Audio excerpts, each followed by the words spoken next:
leo tarehe 13 mwezi wa 4 mwaka 2026 kuhusiana na ukamata wa watuhumiwa 45 kwa makosa mbalimbali. Jeshi la Polisi mkoa wa Dodoma linaendelea kutekeleza majukumu yake ya kulinda usalama wa raia na mali zake, ambapo katika kipindi cha mwezi Aprili tarehe mosi mwaka huu hadi Aprili tarehe 13 mwaka huu tumefanya misako na operation mbalimbali na kufanikisha kubaini, kuzuia na kutanzua uhalifu, na jumla ya watuhumiwa 45 wenye umri kati ya miaka 20 na 39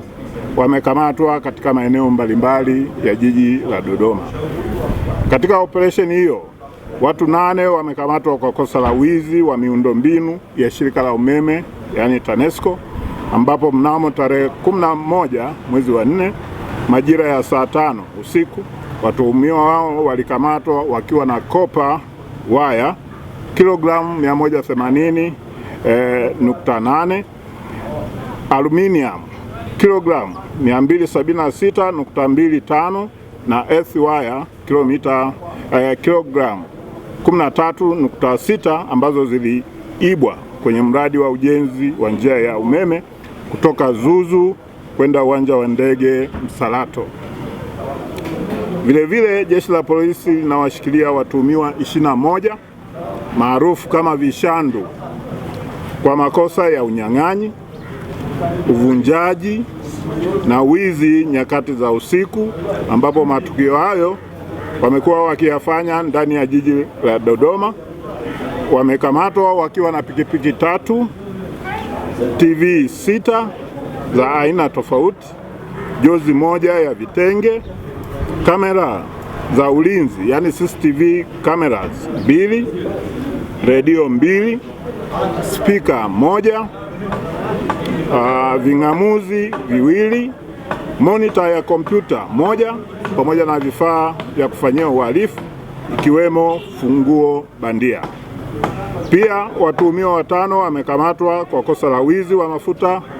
diesel lita 116 yaliyoibwa maeneo ya Msalato katika miradi ya serikali inayoendelea mkoani hapa, huku watuhumiwa wengine 2 wamekamatwa kwa kosa la kujipatia fedha kwa njia ya udanganyifu kwa kutumia kampuni inaitwa QNet na kutapeli waanga 180 katika maeneo tofauti kwa kigezo cha kuwatafutia fursa za ajira za kibiashara na kuwatoza fedha kama kiingilio na ada katika kampuni hiyo. Watuhumiwa wote watafikishwa mahakamani mara baada ya taratibu za kisheria kukamilika. Aidha, kwa upande wa kikosi cha usalama barabarani kimefanikiwa kudhibiti ajali za barabarani kwa kukamata makosa mbalimbali na kufungia leseni madereva 9 wa mabasi yaendayo mikoani kwa makosa ya mwendo kasi, ulevi, kuendesha kwa uzembe na kusababisha ajali za vifo na majeruhi.